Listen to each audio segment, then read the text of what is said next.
পার্শ্ববর্তী দেশ, কি দেশটার নাম? কিছুদিন আগে একটা অঘটন ঘটেছে। যারা ঘটিয়েছেন এটা অন্যায়, এটা খারাপ, এটা খুবই খুবই অন্যায়। মানুষ যত বড় অপরাধ করুক তাকে পুড়িয়ে মারার কোনো অধিকার ইসলাম নেই। কি বলছেন আপনারা? ঠিক বলছি না ভুল বলছি? ইসলাম বলেছে যে কোনো মানুষ যদি অন্যায় করে, গুরুতর অন্যায় করলো, ইসলাম তাকে বলেনি তাকে পুড়িয়ে মারো। এটা ইসলাম বলেন।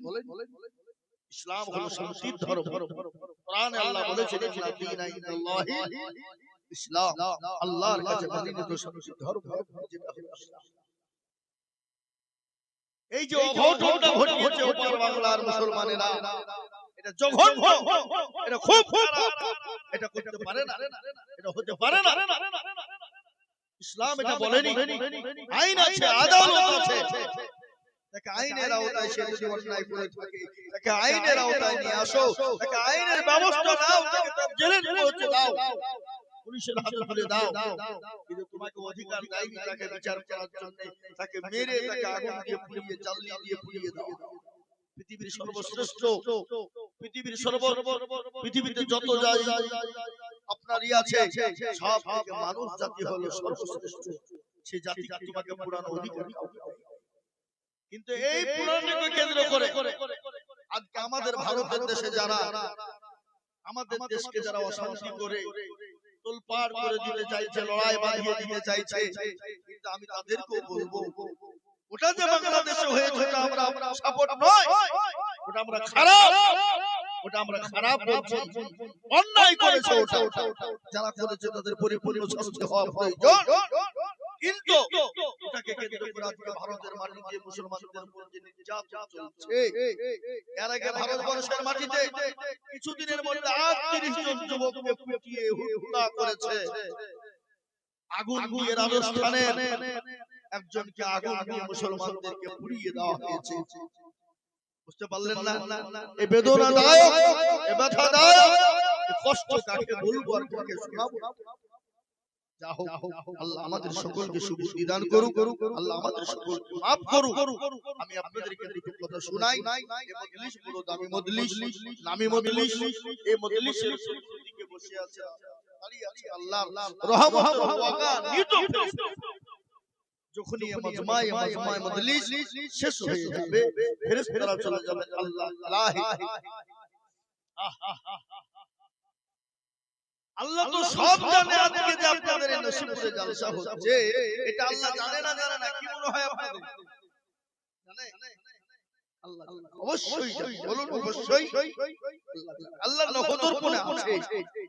পৃথিবীর জমিনে, আসমান এবং জমিনে যা কিছু হয় সমস্ত জিনিসের নখদর্পণ আল্লাহর কাছে আছে না নাই? কি মনে হয় আপনাদের? আল্লাহ এক এবং অদ্বিতীয়, আল্লাহর কোনো শরীক নেই। আমাদের দেশের একজন বক্তা বলেছেন আল্লাহকে এক বলা যাবে না। বলেছেন, জানি না সে কিভাবে বলল, কিভাবে বলতে পেরেছেন তিনি। সে যদি এটা ভুল বলে থাকে, এটা কুফরি করেছে, তাকে তওবা করে কলমা পড়ে আবার এটা অন্যায় করেছেন, ত্রুটি করেছেন। আল্লাহ এক এবং অদ্বিতীয়, ওয়াহদাহু লা শারীকা লা, আল্লাহর কোনো শরীক নাই। আল্লাহর শরীক আছে জোরে বলুন আছে? বাপের নয়, দেশটা আমাদের। কি বলছেন আপনারা বলুন? ঠিক বলছি না ভুল বলছি? এই দেশটা হিন্দু, মুসলমান, শিখ, ঈসাই সকলের দেশ।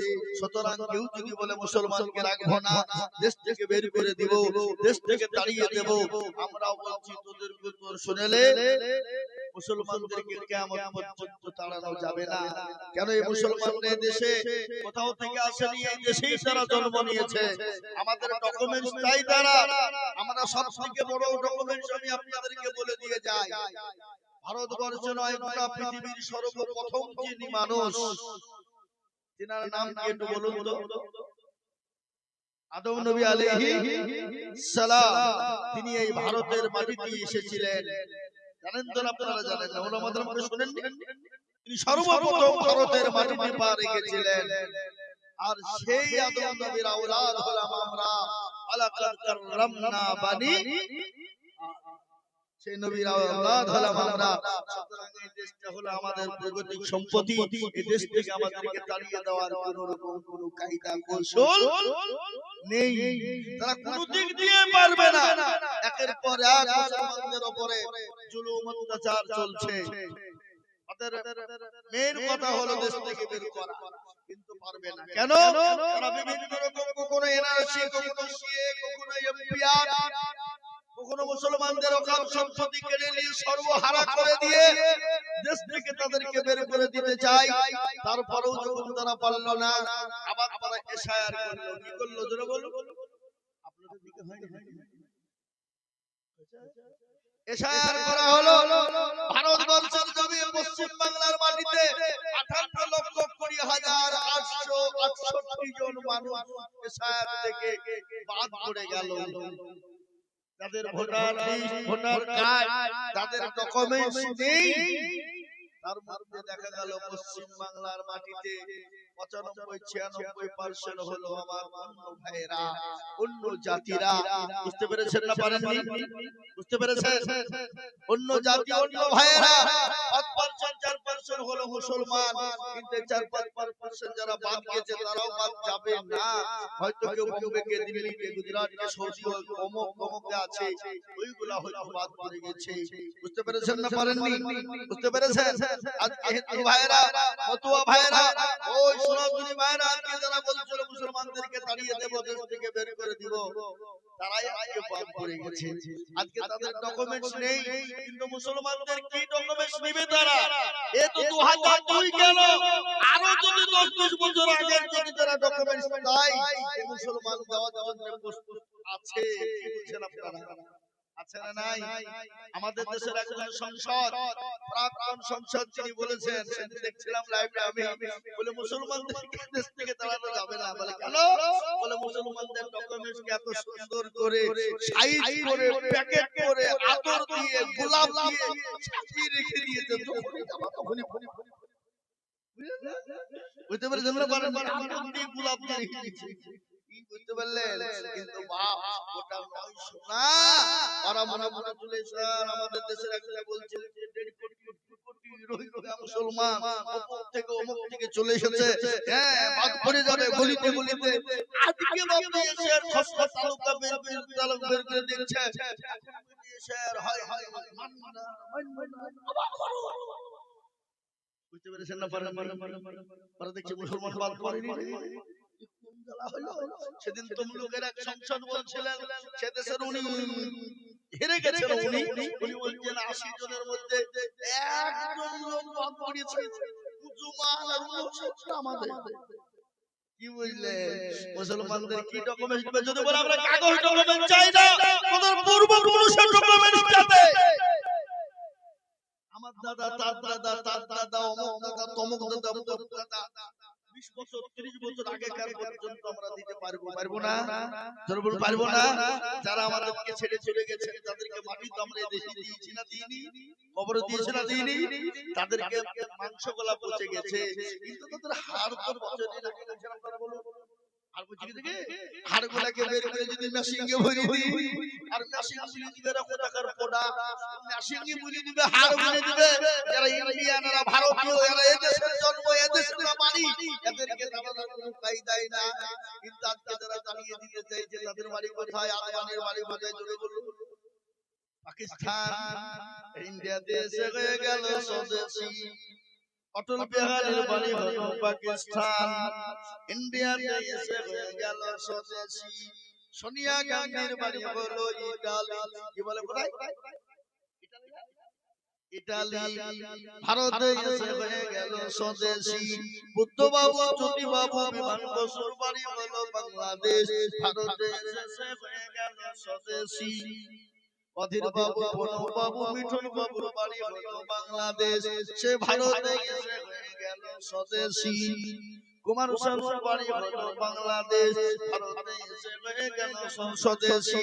লতা মঙ্গেশকরের বাড়ি হলো বাংলাদেশ, বাংলাদেশ ইন্ডিয়াতে এসে হয়ে গেল স্বদেশী, আর আমরা ইন্ডিয়াতে জন্ম নিয়ে আমরাই নাকি বিদেশী। সিংহলার ভিতরে আলো ঢুকলো কি করে, বুঝতে পারলেন না কথা? মুসলমান, এটা নয়, এটা নয়। আজ আমি আপনাদেরকে বলে যাই, এটা নয় বাবা, আজকে তারা ইসলাম ধুবো না, মুসলমান ধুবো না, কোরআন ধুবো না, মাদ্রাসা মসজিদ মার্কাত খানকাও ধুবো না। আমি তাদেরকে বলবো আল্লাহ মানুষকে ছাড় দেয় কিন্তু ছেড়ে দেয় না। জোরে বলুন দেয় নাকি? এই কথা বলেন না কেন? আল্লাহ ছেড়ে দেয় মানুষকে? আজকে আমি একটা কথা শোনাই, ভারতবর্ষের জমিনে মন্দির করবে কোনো বাধা নাই, কিন্তু মুসলমান মসজিদ করলে বাধা হয়।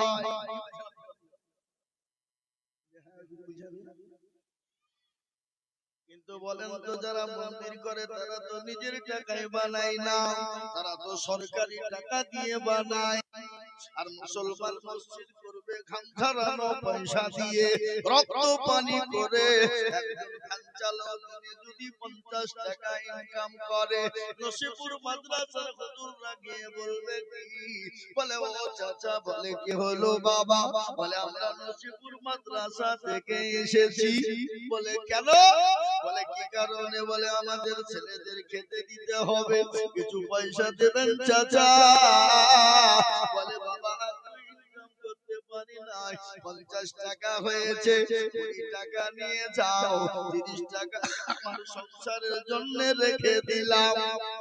কিন্তু চাচার পিঠে থেকে টাকালি বোঝা যাবে এই 50 টাকা ইনকাম করতে গিয়ে কত ঘাম ঝরিয়েছে, জামার সঙ্গে পিঠ লেগে গেছে, ঘামে জামা শুকনা লেগে গেছে।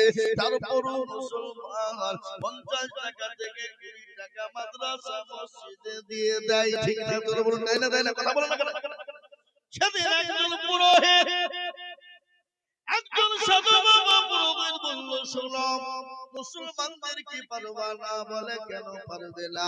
মুসলমানদের বাড়িগুলা দেখবে কাঁচা, মুসলমানদের ঘর গলা দেখবে পাটকটির বেড়া, মুসলমানদের ছাদ নাই টিনের উপর রাখা।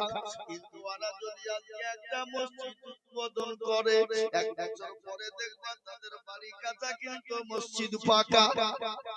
পুরোহিত বলছে এটা কি বুঝলেন? মসজিদ কিন্তু পাকা, মুসলমানের বাড়িতে ফ্যান আছে, ফ্যান বিক্রি করে মসজিদের জন্য ফ্যান কিনে দেয়, ওদেরকে বাধা যাবে না। সুতরাং ওরা মসজিদ করলে তোমাদের বাধা দেওয়া চলবে না। এই কথা বলছেন না? কি কথা আমি খারাপ বলছি না বাস্তব বলছি? কথা মগজ ঝোলাই করে দিব, একটু বসুন। মসজিদ তৈরি করার এলান হয়ে গেল। কি মসজিদ তৈরি হলো? বাবরি মসজিদ তৈরি হবে। এ মুসলমান দরদি গো, 1992 সালে মুসলমানদের কলিজায় আঘাত দিয়ে বাবরি মসজিদ কেড়ে নিয়েছো, তোমরা ভেঙে দিয়েছো। আমরা সুপ্রিম কোর্টে 4 বার জিতে গেছি, তারপরও তোমরা জবরদস্তি করেছো।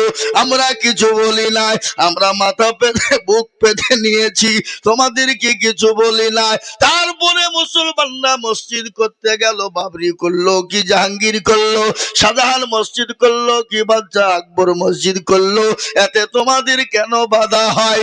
মুসলমানরা দেখো, মুসলমানরা তোমাদের সরকারের জায়গায় মসজিদ বানায় না। মসজিদে কেন সরকারি জায়গায় মসজিদ করলে মসজিদে নামাজ হবে না? হবে?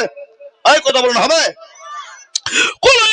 ভাইকে বলে রে মুসলমান ভাই, হরিহর পাড়ার হিন্দু ভাইরা, আমরা নসিপুরে মসজিদ বানাবো, আমাদের মসজিদের ছাদ করতে পারি নাই, 5 কুইন্টাল রড দাও, কোনদিন বলেছে? যারা বলুন বলেছে? একবার বলুন তো মুসলমানদের আবেগ, মুসলমানরা খেতে না পেলেও ধর্মের জন্য এগিয়ে যায়, মুসলমানদের সংসার না চললো ধর্মের জন্য এগিয়ে যায়। একবার বলা হলো মসজিদ তৈরি হবে, গোটা ভারতবর্ষ থেকে বাবা, মুর্শিদাবাদ থেকে, এখান থেকে ওখান থেকে বলে হুজুর আমি 100 গাড়ি, কে বলছে 1 কোটি টাকা দেব, কেউ বলছে 80 কোটি দিব, কেউ বলে 50 কোটি দিব, কিন্তু মসজিদ করতে গেলে তোমাদের চুলকানি কেন? আজকে চুলকানি হয়নি ধরো বলো, কার দেখছি দাঁত, কার দেখছি হাজা, কার দেখছি একজিমা, কার দেখছি বাবজি অ্যালার্জি, কে আবার চুলকাতে কাপড় ওপরে নিজ ফাঁকা আছে না নাই জোরে বলুন, কথা বলেন না কেন? মসজিদ বলে এটা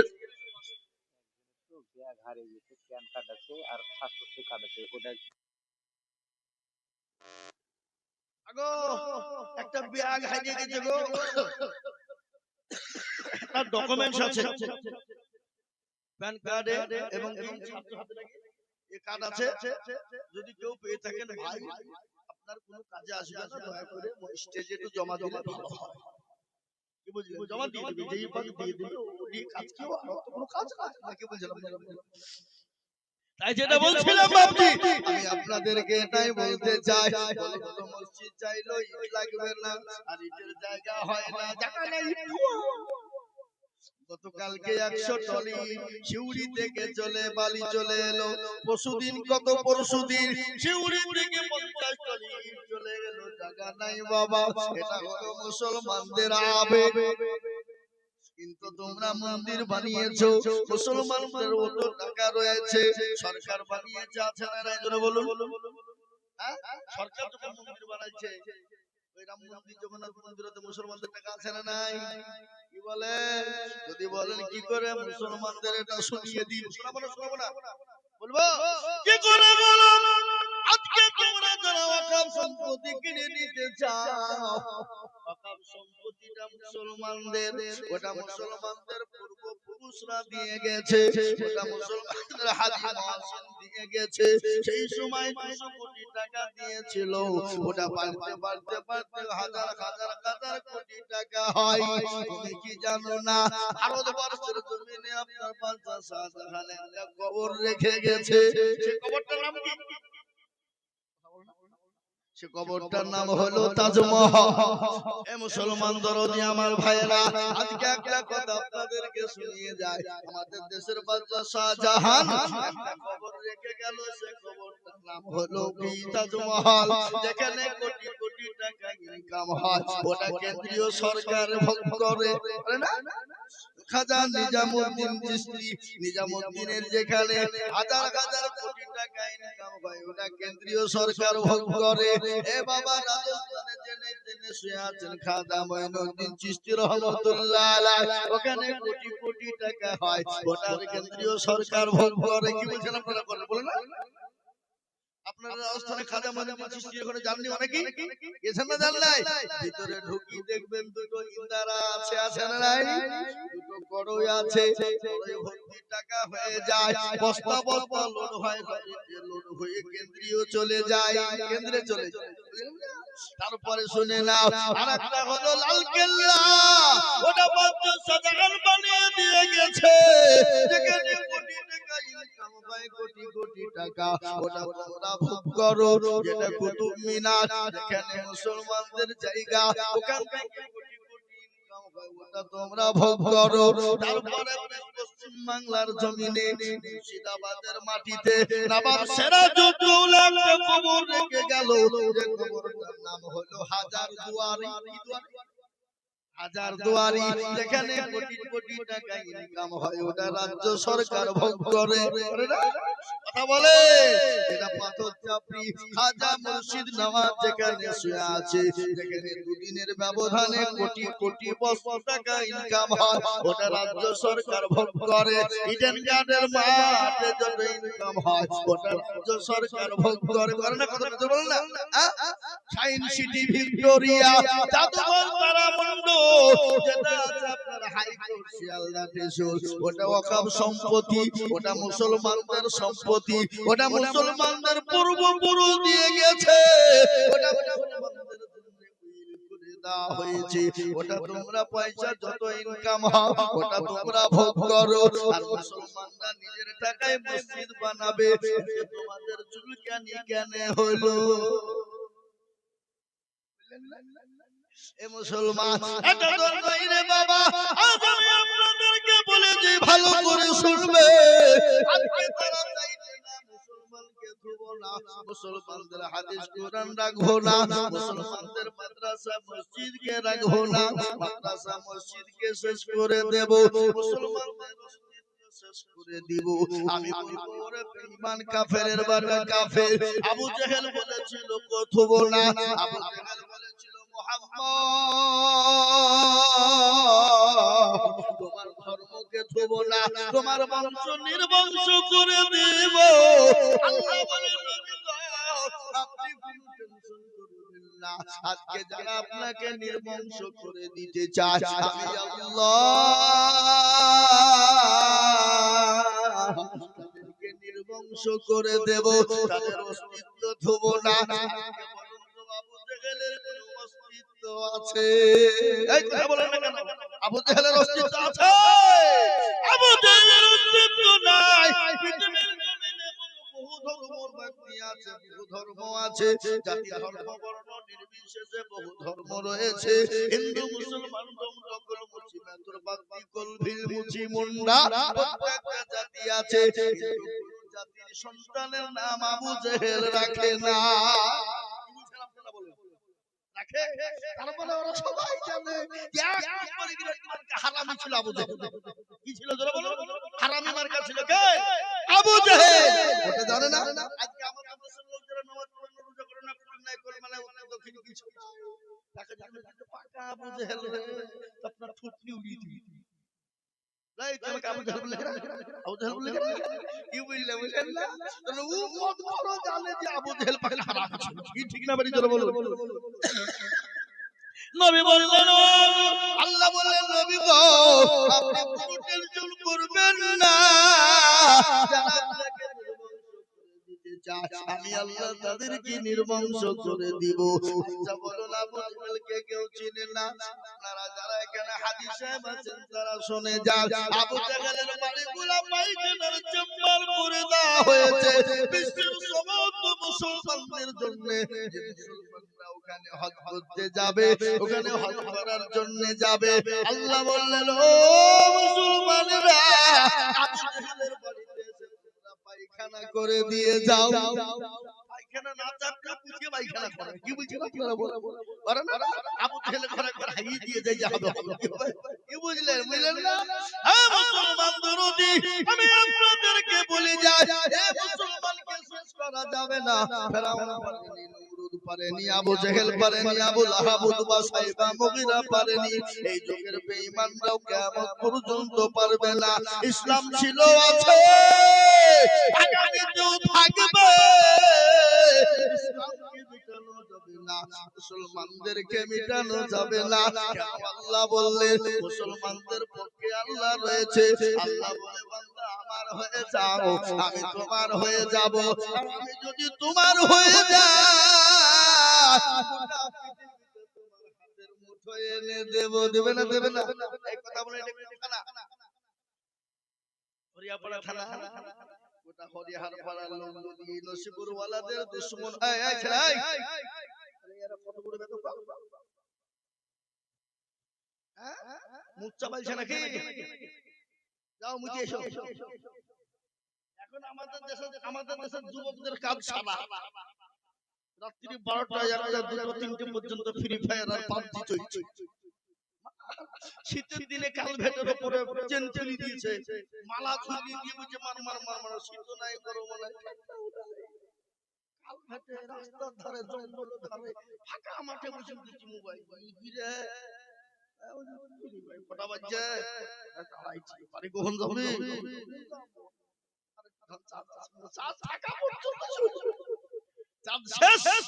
বাড়িতে গিয়ে যে মোবাইলকে একবার ছুঁয়ে দিল, চাঁদে ভুগে ভুগে মার ঘুম। ফজর আছে না নাই জোরে বলো? নামাজি তো ফজরের আজান হয়ে যায়, সালাতু খায়রুম মিনান নাওম। এর অর্থ, এর মানে, এর মতলব এর কি জানেন? এর মানে হলো বান্দা শোনো, মসজিদে যখন আযান হয়ে যায় আসসালাতু খায়রুম মিনান নাওম, তোমাদের জন্য বান্দা বিছানা হারাম, তোমাদের জন্য ঘুমানো হারাম, তোমরা তাড়াতাড়ি করে নামাজের জন্য উঠে যাও। ঠিক না বেশি জোরে বলো? কিন্তু আমাদের দেশের মুসলমানরা বলে না না না, আগে আমি ঘুমাবো তারপরে নামাজের ভাবনা ভাববো। আচ্ছা বলুন তো, যখন মসজিদে আযান হয়ে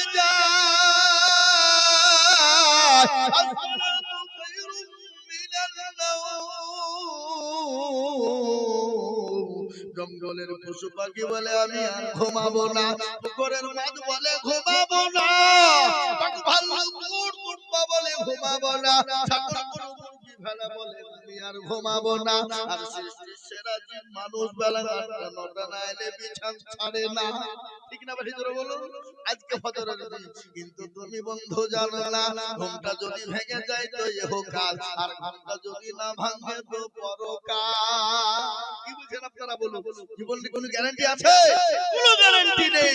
তাই তো কবি বললে, এমন করে ঘুমাও তুমি ফজর পরে কাজা, এমন তো হতে পারে জোহরে জানাজা মানুষ, এমন তো হতে পারে জোহরে জানাজা। ঠিক না ভাই, জোরে বলুন। কেমন করে ঘুমাও তুমি ফজর পরে কাজা, এমন তো হতে পারে জোহরে জানাজা। মুসলিম ভাইরা জন্ম নিলে মুসলমানের ঘরে, কাফের মুমিন পার্থক্য হয় সালাতের উপরে মানুষ, কাফের মুমিন পার্থক্য হয় নামাজের হালতে। এই জীবনে নামাজ কবুল না কাজা, এমন তো হতে পারে জোহরে জানাজা মানুষ, এমন তো হতে পারে জোহরে জানাজা। এ মানুষ ঘুমাও বলো, তুমি কি জানো না কবে তোমার ঘুম ভাঙবে? এ জীবনের গ্যারান্টি না, বিশ্বাস নাই।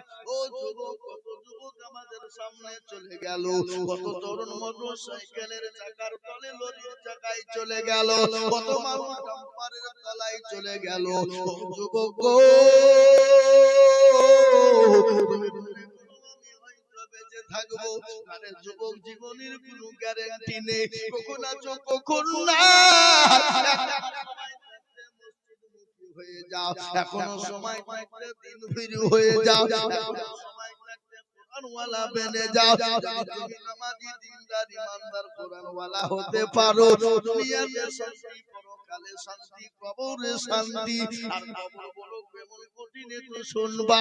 আল্লাহর নবী জনাবে মুহাম্মদুর রাসূলুল্লাহ সাল্লাল্লাহু আলাইহি ওয়াসাল্লাম মা খাদিজার উপর মাথা দিয়ে শোয়া। নবী বললেন, খাদিজা তোমার মনটা কেন ভারী, তোমার চোখে পানি কেন, তুমি একটু বলবা? বলে নবী গো, আমি কেন কান্না করি আপনি জানেননি? বলে কেন?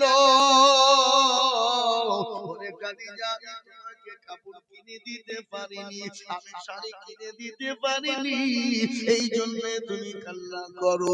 খাদিজা বলেন, ইয়া রাসূলুল্লাহ, নবী গো, আমি এই জন্য কান্না করি না। বলে কেন কান্না করো? বলে ইয়া রাসূলুল্লাহ, আমি কেন কান্না শুনবে? বলো নবী বললেন, খাদিজা তোমার বাড়ি 3 দিন চুলো জ্বলে না, এই জন্য তুমি কান্না করো নাকি? খাদিজা বলেন, ইয়া রাসূলুল্লাহ, আমি আপনাকে 40 স্বর্ণ তুলে দিলাম, আমি জীবনেও কোনোদিন কান্না করি না, আমি আপনাকে কোনোদিন জিজ্ঞাসা করি না, নবী গো আপনি কোন পথে খরচ করলেন? ও নবী, আমি কেন কান্না করি একটু শুনবে? বলে খাদিজা বলো। বলে ইয়া রাসূলুল্লাহ, কবর বড় কঠিন,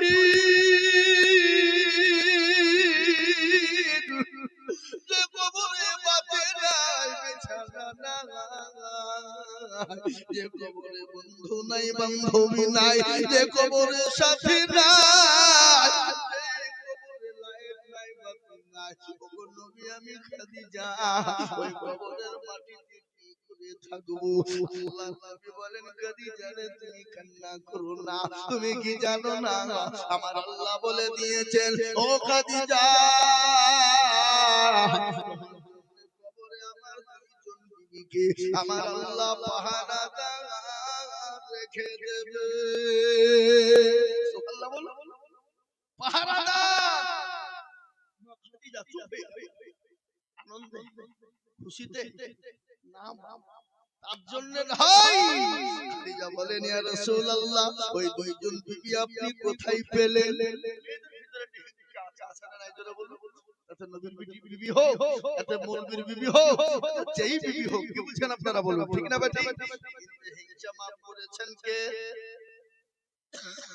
শুনলেন? আরেকটা কথা বলে দিই, যার উপর রাগ আছে, তুমি এই যে আজ টাকা বড় হচ্ছে কিছু হেতলা আগো মা বোনেরা, একটু সামনে আগে এসো, মা তোমাদেরই বাইরে করছে, একটু আগে ওরা জীবন আসবে না।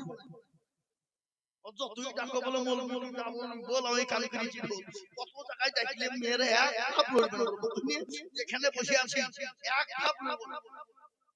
আর ওটা উঠাও মুশকিল বা কেন ছেলে ফিলিয়ে পড়লে আছে, বুঝলেন না? এত উঠা উঠা বসা বসে ঠিক ঝামেলা কেন জোরে বলুন। হ্যাঁ, তো মা বোনেরা তোমরা যদি নাও বসে উঠে তো লাইন ধরে যারা পেছনে দাঁড়িয়ে তাদেরকে সামনে পাঠিয়ে ঠিক তো নাকি? হ্যাঁ, আল্লাহু আকবার। বিশ্ব নবী বললেন খাদিজা তুমি চিন্তা করো না, কিন্তু শুনেলেন এটা বলে দিই, কারণ আপনাদের রাগ থাকে দেখে মারি খবরদার মারামারি করবেন না, মেরে দিবেন না। যদি তার উপর তাকে যদি শাস্তি দিতে হয়, আমি একটা পদ্ধতি বলে দিয়ে যাচ্ছি, আপনারা এটা অবলম্বন করবেন, দেখবেন অটোমেটিক সে নিজেই মরবে। কি ডবল বিহি দিতে হবে, সালাম আলাইকুম, ডবল বিহি দিতে হবে। যদিও বিয়ে করা যে কি জ্বালা, যে বিয়ে করে সেই বুঝে শালা। কি বুঝছেন আপনারা বলেন? এর মতন জ্বালা আর পৃথিবীতে নাই, যে বিয়ে করে সেই বুঝে জ্বালা। একজনকে এনে দিবেন আর একজন দল যোগে দেখাই, আর একজনকে এনে দিবেন না মুখ ভারী, আর নবী তো বলতে গেলে আপনাকে ধাক্কা দিয়ে ফেলে দেবে। আল্লাহকে maaf করেছে বিবিদের জন্য, এটা কি বুঝলেন? জোরে বলো ঠিক না ভাই? আল্লাহর নবীর বিবি বিটি হযরত ফাতেমা একদিন কোরআন তেলাওয়াত করছেন। কোরআন বুঝেন না আপনারা? কোরআন তেলাওয়াত একটা আয়াত নাজিল হয়ে গেল, ফাতেমা ওই জায়গাতে কোরআন পড়তে শুরু করে দিল। হযরত আলী ঘরে বসা, তিনি মুচকি মুচকি হেসে যায়। আল্লাহর নবীর বিবি, আল্লাহর নবীর বিটি কোরআনের ওই জায়গায় আস্তে করে দিল। হযরত আলী মুচকি মুচকি হেসে গেল। হযরত আলী বলে ফাতেমা তুমি কোরআনের আয়াতটা জোরে পড়লে না কেন, আস্তে পড়লে বলো? আমি বুঝতে পেরেছি ফাতেমা, ও ফাতেমা, চারজন বিবাহ করা যায়। আপনারা এখান থেকে যে আবার চারজন বিয়ে করে বসেন না, বুঝি জায়গা তো মৌলবীর বক্তব্য শোনো, মৌলবী চারটি বিয়ে করার অনুমতি তো দিল, অনুমতি দিইনি। মেয়েরা আমাকে কালিয়ে পুজিয়ে ফেললো, যে কোন ফতোয়া দিয়ে গেল আইজ মৌলবী রে, আমার স্বামী আইজি বিয়ে করে কি ভিড়ে লেগে যায়। এ বাবা কি হইলেন? আল্লাহর নবীর জামাই হযরত আলী বললেন বিবি, ও বিবি ফাতেমা, আমার চারজন বিবাহ করার কোনো প্রয়োজন নাই, তুমি আমার এমন একজন বিবি, আমার চারজন বিবির সমতুল্য তুমি একাই। সুবহানাল্লাহ। এ মুসলমান, আর আমরা একটা বিয়ে করে তো বউয়ের হক আদায় করতে পারছি না, কি বুঝছেন আপনারা বলুন? বিবিকে কোনদিন নিয়ে শপিং মলে গিয়েছেন, রেস্টুরেন্টে গিয়েছেন, আপনি তো এখানে সেখানে এরম তেরাম তুরানি সব ঘুরে বেড়ালেন, আর বিবিকে বলছেন বাড়িতে ভাত রান্না, ছেলে পুষ, আর গোবর দুল, আর ছাগল চড়া, গরু চড়া, তোকে নিয়ে যাওয়ার সময় আমার। কিন্তু আমাদের কাছে কিছু যুবক আছে, নিজের ভোরবেলাতে কিছু নাই, কিন্তু প্রেমিকাকে নিয়ে একেবারে বিয়ের আগে ফোন করে বলছে তুমি কি লিবা বলো, জান লাগলে দিয়ে দিব। আবার ওই হারাম খোর যখন বিয়ে করে, ও শাড়ি চাইলে বলে বিয়ে লাথি মারে। কি কথা বুঝছেন না কেন বলেন? হ্যাঁ, আর প্রেমিকা এরকম হারাম খোর আপনাদের দেশে না? হ্যাঁ, এটা সত্যি। হ্যাঁ, এই বাবা শুনলেন, বলে তো সবথেকে তিতো কি? কালো কোকিল কালো, কালো মাথার কেশ, তার চাইতে বেশি কালো মনের হিংসালে, নিমতিদা নিমতা দিদা আরো দিদা খোর, আর তার চাইতে বেশি পিতা 200 দিনের ঘর, টাকা গোল পয়সা গোল, গোল আলু গোল, তার চাহিদা বেশি গোল, মনের গন্ডগোল। ঠিক না ভাই, জোরে বলুন না।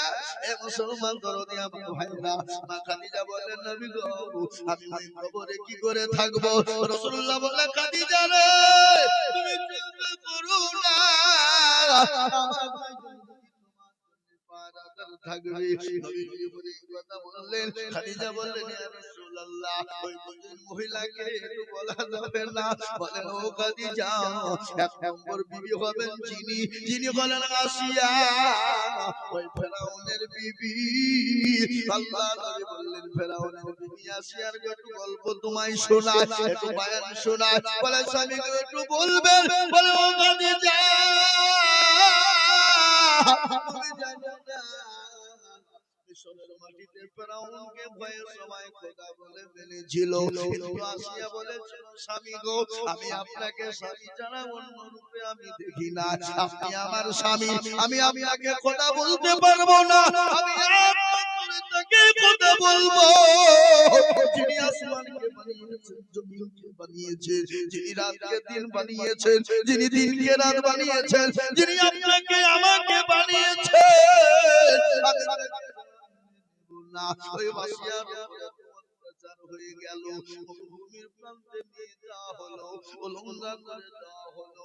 জল্লাদকে বললো জল্লাদ, আমার আসিয়া বিবিকে মার, যত মারবি মার, একবারে মেরে মেরে যতক্ষণ পর্যন্ত আমাকে খোদা না বলবে, ততক্ষণ পর্যন্ত পেদানি শুরু করে দিবি।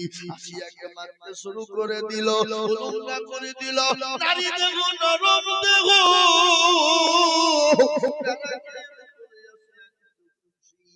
হলো কাটাগুলা একটা একটা করে শরীরে ঢুকে যায়, বুকের ওপর পাথর চাপিয়ে দেয়, বেদম পিটুনি শুরু, গোটা শরীরে রক্ত করে ঝরে গেল। আল্লাহ বলেন ও ফেরেশতা, আমি আর সহ্য করতে পারলাম না, ওরে আমার ফেরেশতা,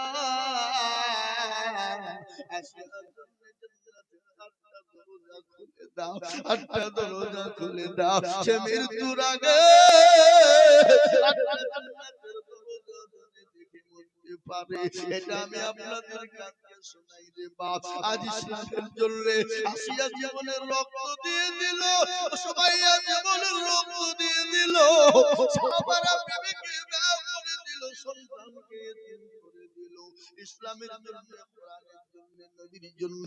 হাদিসের মধ্যে রাসূলুল্লাহ বলেছেন, আল্লাহি ওয়াল্লাহি লা ইউমিনু আহাদুকুম হাত্তা আকুনা আহাব্বা ইলাইহি মিন ওয়ালিদিহি ওয়া ওয়ালাদিহি ওয়ান নাসি আজমাইন। রাসূলুল্লাহ বলে গেলেন, ওই ব্যক্তি পর্যন্ত মুমিন হতে পারে না নিজের জীবনের থেকে, বিবি বাচ্চা জমি গাড়ি বাড়ি দুল সম্পদের থেকে ততক্ষণ মুমিন হতে পারবো না। তাই আমি আপনাদেরকে বলবো, পৃথিবীর জমিনে হুজুর যতদিন বেঁচে থাকবো, আল্লাহ তাআলাকে নিজের জীবনের থেকে বেশি ভালোবাসবো। একটু হাতটা উঁচু করে দিয়ে আমার আল্লাহকে দেখিয়ে বলুন না ইনশাআল্লাহ। আমি এদের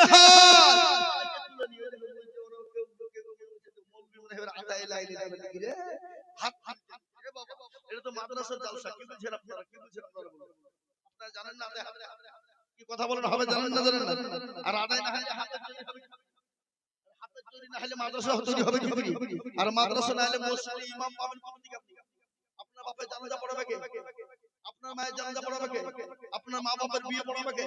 সেদিন আমাকে বলছে মৌলবি দরকার নাই, আমি বললাম এদিকে মৌলবি দরকার নাই, আমি তাকে বলছি এই মৌলবি দরকার না মানে মৌলবি দরকার নাই তো বলে না, তাহলে আমি একটা প্রশ্ন করি, হ্যাঁ করা, আমাকে বুঝান মৌলবি দরকার। আমি বললাম যে মৌলবি যদি দরকার না হয় তুই হলি খুদরি বলে আমার মায়ের পেট থেকে, ও তো তোর মায়ের পেট থেকে হলি, তো তোর মায়ের পেট থেকে তো তৈরি করলো কে? বুঝি আমার বাপ। ও তো তোর বাপ আর মা কি করে হইলো এক জায়গায়? বলে বিয়ে, তো বিয়ে কে পড়াইলো? বল বল বল কে পড়াইলো? আজ তোকে দুটো প্রশ্ন করব, তুই বল যে মৌলবীর দরকার হয়নি, এমনি এমনি হয়ে গেছে, তাহলে তুই জানো সন্তান আর না হলে বলতে মৌলবি লেগেছে আমাকে, আমার মা বাবার বিয়ে পড়াইছে মৌলবি দিয়ে, তারপর আমি হয়েছি। মৌলবিদেরকে ফারা যাবে না রে, কুতা ভরি দিল। মৌলবি দরকার আছে না নাই জোরে বলুন, কথা বলেন না কেন? মৌলবিকে গাল দেয় দেয় দেয়, মৌলবিকে গালি বুঝে ফেলে। আবার যখন মৌলবি আর বাড়িতে যাই তো দেশি মুরগি জবাই কিনে মৌলবিকে খাওয়া। কি কথা কন না, ঠিক না? আছে না? মৌলবিকে গাল দিল, কিন্তু মৌলবি যদি তার বাড়িতে যায় মৌলবিকে ভালো জায়গা দেয়, ভালো বিছানা দেয়, ভালো নতুন চাদর বের করে মৌলবিকে বসতে দেয়, আবার মুরগি জবাই করে খাওয়া। আদায় করতে হবে না, পাইন না কি সুন্নাত তোমার নিয়ত হয়েছে, কি বুঝলেন? কিন্তু যদি আদায় না করে তো মৌলবি আমাকে টাকা দেবে না। শুধু লোককে ওয়াজ শুনে যে টাকা আদায় না ফাদায় না, মৌলবি কি টাকা দিবে না? তার বড় বছর আর দিবে না, বুঝলেন না? আদায় হবে না, খামাখায় বক্তব্য করে বলেছে টাকা আদায় নাই ফাদায় নাই, টাকা দাম না সামনে বছর লিখনি উলিয়ে বসবে কমিটির লোক। কি বলছেন আপনারা বলুন, এটা বাস্তব বলছি। কিন্তু আরেকটা শোনা শুনলেন, আমি আপনাদেরকে শোনাবো, বসেন আপনারা খালি বসে থাকেন। আদায় করে গেলে আবার কিছু কিছু লোকে চুলকেনি হয়, এটা আদায় করে দাও দাও শয়তান মানে বাঁচাই লেগেছে। কি বুঝলেন? কিছু লোক আছে মজলিস জড়ো করতে আসে, আবার কিছু লোক আছে মজলিস ভাঙতে আসে। কি বুঝছেন আপনারা বলুন, কথা বললেন না? কিছু লোক নবীর দরবারে চলে যেতেন, নবীকে বলতেন ইয়া রাসূলুল্লাহ আমি আপনার দলে, আমার আবু জেহেলের দলে গিয়ে বলতো, গো আবু জেহেল, ওগো নেতা, মুহাম্মদের কাছে গিয়েছিলাম ইয়ার করার জন্য, আপনার কাছে আমি তো আপনার আসল লোক। আল্লাহ নিয়ে বললেন নবী গো, আপনি যাদেরকে বন্ধু মনে করে ওরা আপনার বন্ধু নয়, ওরা হলো আপনার শত্রু, তারা মুনাফিক।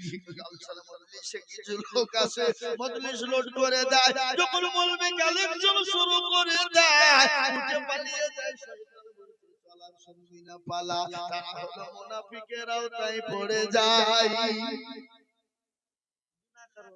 এবার কারো পোশাক লেগে যাবে, মৌলবি তো আটকাতে পারেনি। কি বুঝছেন আপনারা ভাই?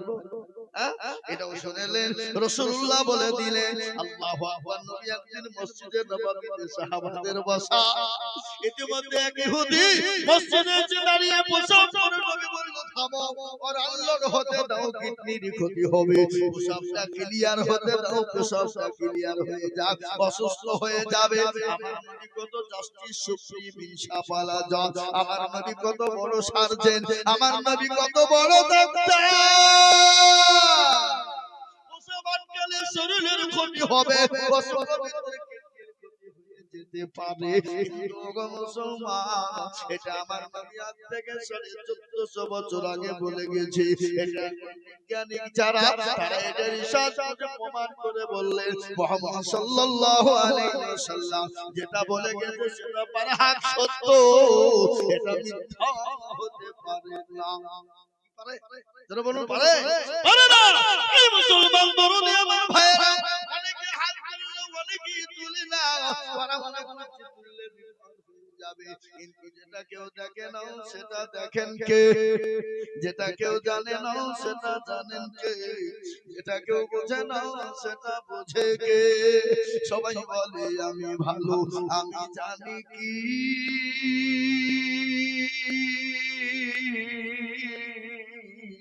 আমার মনের গোপন খবর জানে আল্লাহ জি।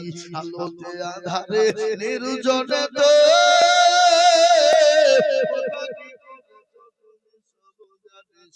টাকারি চোখে থেকেও যাবে না পাখি, আমি জানি কি।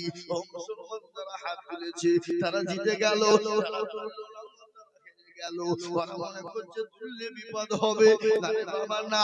এ দেখেন আল্লাহর কোরআন, আমি গল্প বলি না, এ দেখেন আমার সামনে আল্লাহর কোরআন, আল্লাহর কোরআন বলে দিয়েছে আল-ইয়াওমা নাখতিমু আলা আফওয়াহিহিম ওয়া তুকাল্লিমুনা আইদিহিম ওয়া তাশহাদু আরজুলুহুম বিমা কানু ইয়াকসিবুন। কিয়ামত জবানে তারা মেরে দেবে, হাতকে বলবে কোন কাজে ব্যয় করেছিল, হাত বলবে মাবুদ গো ওই মাদ্রাসায় বক্তা বলেছিল আল্লাহর প্রেমিক কারা, নবীর প্রেমিক কারা, ইসলামের প্রেমিক কারা, কোরআনের প্রেমিক কারা, হাতটা তুলো তারা। এই হাতটা তোলার কারণে আল্লাহ জাহান্নামকে হারাম করে দেবে, আল্লাহ জাহান্নামকে হারাম করে দেবে, জান্নাতটা ওয়াজিব করে দেবে। আমি আপনাদেরকে বলি, হে মুসলমান, আজকে গোটা পৃথিবী আজকে বেঈমানরা চাইছে মাদ্রাসা মসজিদ ধুবো না, কোরআন ধুবো না। আমি আপনাদেরকে বলবো, হে মুসলমান জাতি থাকবে, হে মাদ্রাসা মসজিদ কোরআন তো দুদিন থাকবে। আচ্ছা কোরআনের মালিক কে? একটু জোরে বলুন। কোরআনের মালিক আল্লাহ।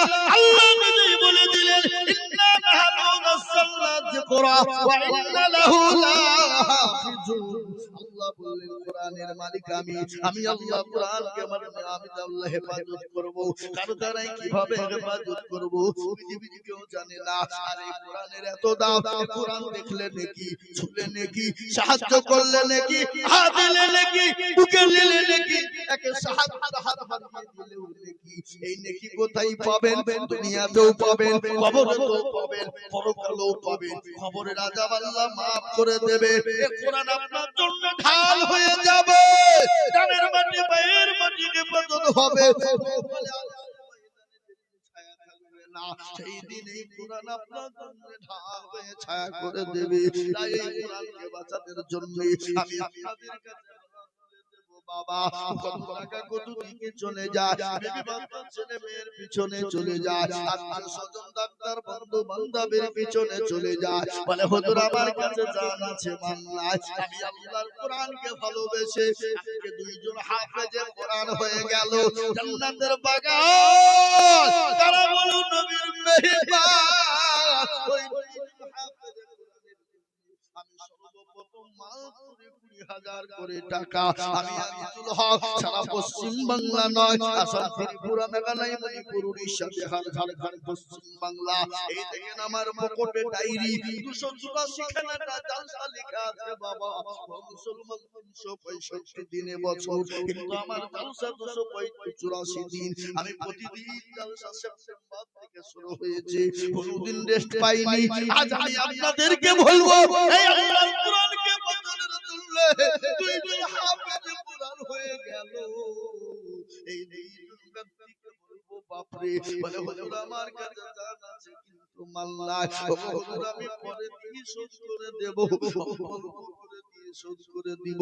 আমি একবার তকবীর দিব, তকবীর দেওয়ার সঙ্গে সঙ্গে মাত্র 20,000 টাকা দিয়ে একটু হাতটা তুলে দেবেন, ইনশাআল্লাহ আস্তে আস্তে দিয়ে শোধ করে দেবেন। একবার তার সুরে বলুন নারে তাকবীর।